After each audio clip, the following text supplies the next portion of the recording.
Hi everyone, welcome back to Eclectic Alu. This is Alina from Argentina, and today I wanted to give you my take on different theories that are out there to treat narcissistic abuse and what I think is best as of today. Somebody asked me a great question. She wanted to know about EMDR as opposed to the rest of the talking therapies, right?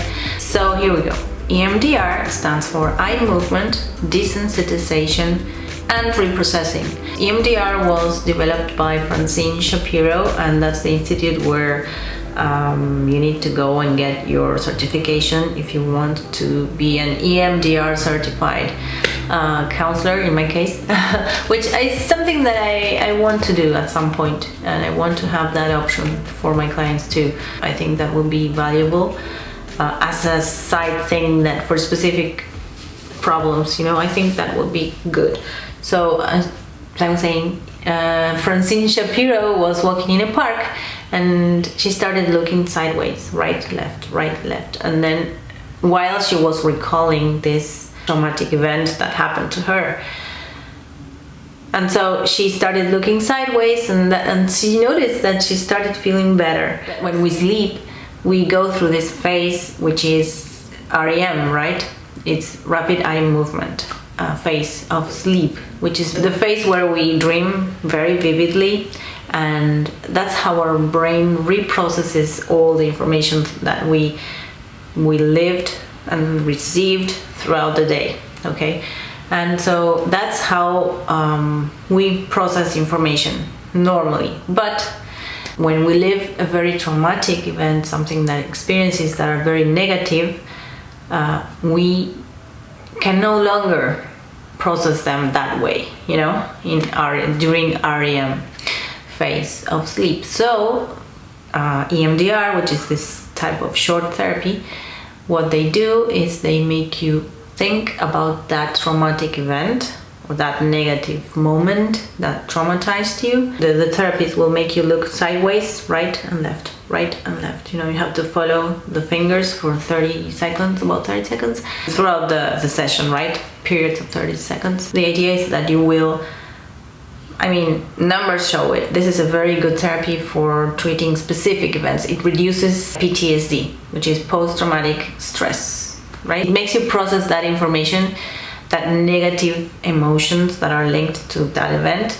It makes you process them, and so you don't have those symptoms anymore of PTSD.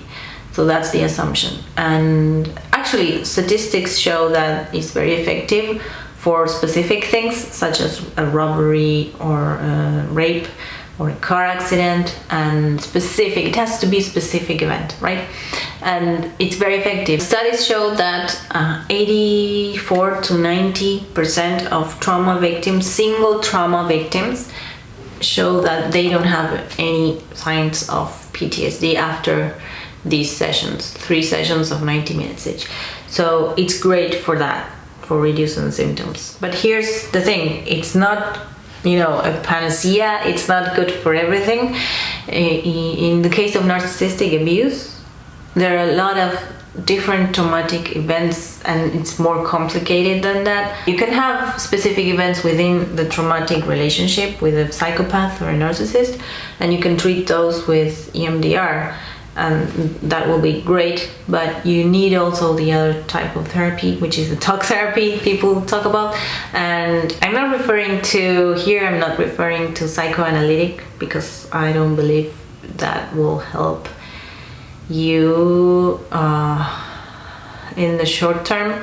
And so I'm talking about CBT, which is cognitive behavioral therapy, dialectical behavioral therapy, internal family systems therapy. Gestalt has great techniques for regaining your energy back. There are a lot of great therapies that can help you.